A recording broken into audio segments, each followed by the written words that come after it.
right, guys. Hey, today I'm going to show you all how to record a stop motion video using the Stop Motion Studio app.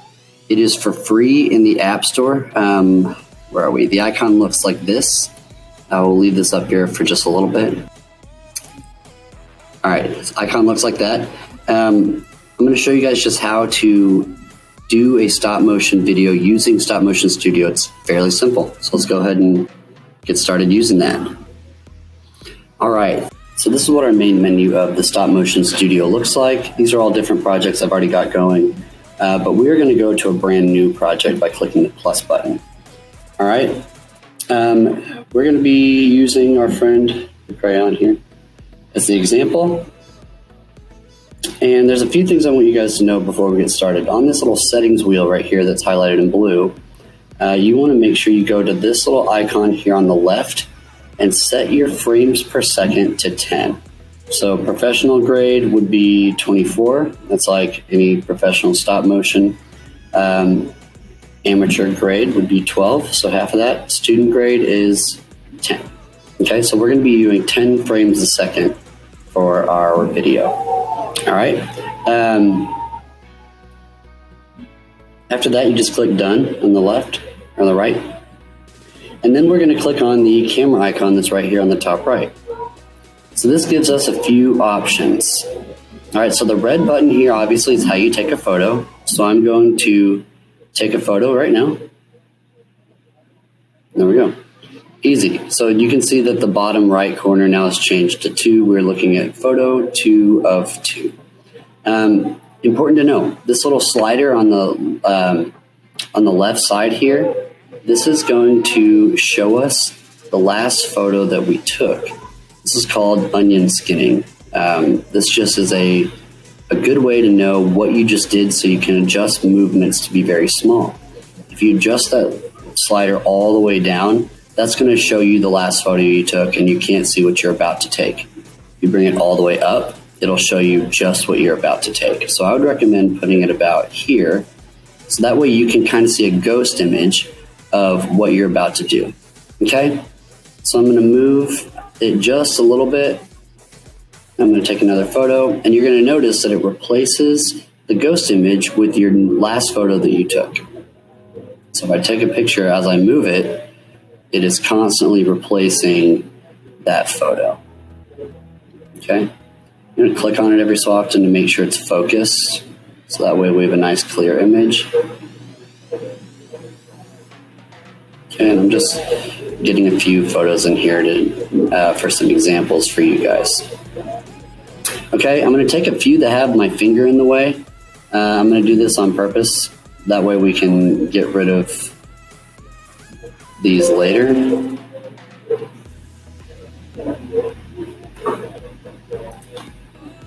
And after I'm done with those photos, I'm going to go back to my, I'm exiting the camera mode, and now you can see all the photos that have been taken.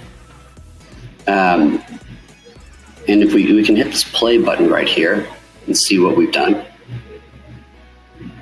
Okay, and you can see that it just plays through one time.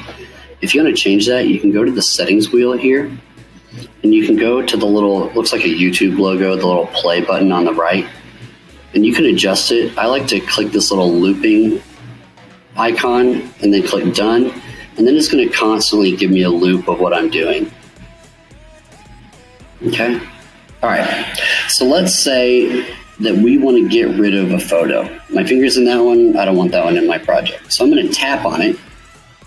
I'm going to, and then I can just click delete in this little icon right here on the right, on the bottom right. All right, now it's gone. Say that I want to get rid of all 3 of these. I'm not happy with any of them. I'm going to tap on it. I'm going to click select in the bottom left. I'm going to slide it over to all the photos that I want to get rid of. And I'm going to tap, and I'm going to click delete. Now all of those photos are gone. Okay. All right. So say that I really, really like this loop and I want to use it again. Like I've got 15 seconds or 1.5 seconds. All right. So 15 photos at 10 frames a second, make it 1.5 seconds. Let's say I want to double that so I can see this animation twice. So it goes up, down, down. Okay. So I'm going to take my first photo, tap it, click select here in the bottom left, select all of my photos.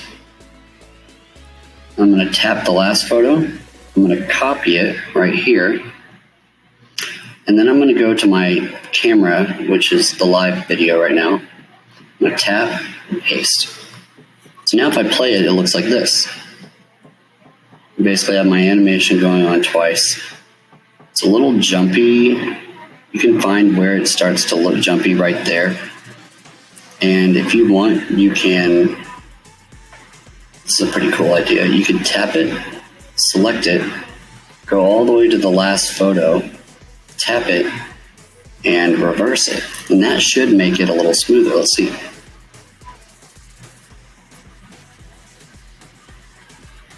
Definitely worked. Okay, let's say that in the middle here, you wanted to add a, you forgot to take some photos and you want to add something in. So what you can do is you can tap where you want to add more photos. You can click insert camera here on the top left. And now we have our live camera back in here. Okay, so let me go ahead and set something up. If we wanted to add some kind of sequence where we have like a title sequence or something, I'm back in my camera mode, that's why it switched. If I go back and I tap on this camera icon, it'll do the same thing. If I tap on the screen, it'll do the same thing. Okay, so again, it's showing me my last photo. So I could go in, I could tap the photo, I could draw a line. Again, I'm trying to line up my sketchbook.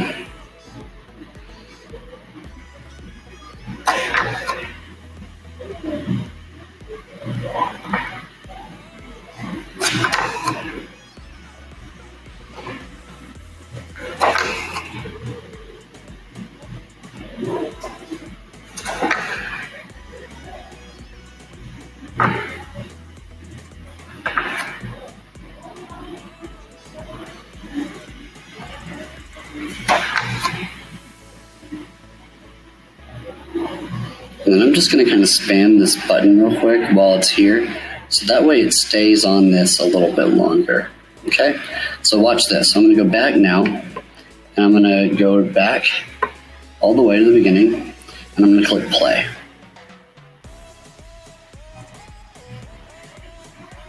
There we go.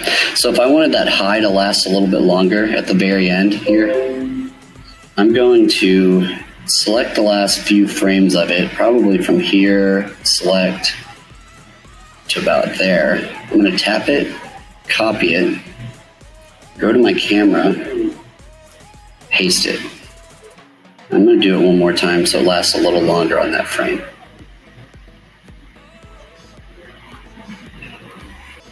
All right, so now if we watch the video from the beginning, I'm just going to slide it all the way back and hit this play button.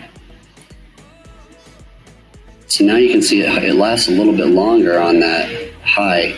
And the reason I like that is because it gives the viewer a little bit more time to read it. Okay, so now we see our camera still here in the middle. And if we're done filming here, you can just tap it and you click the top left icon again and you can send the camera back to the end. So now it's all the way back here at the end. And after that, you can continue filming. Whenever you're done for the day, you just click this back arrow right here, and it's going to automatically save your project. So that way, if you wanted to go back in and work on something else, you can. Or whenever you're ready to go back into your project, you just tap it, and you're good to go. One other thing I'd recommend is titling it. So you just tap on the name, and you would just title it whatever you want to call your project.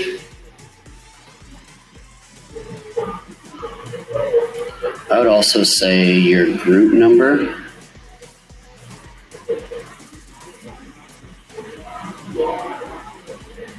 And your class period.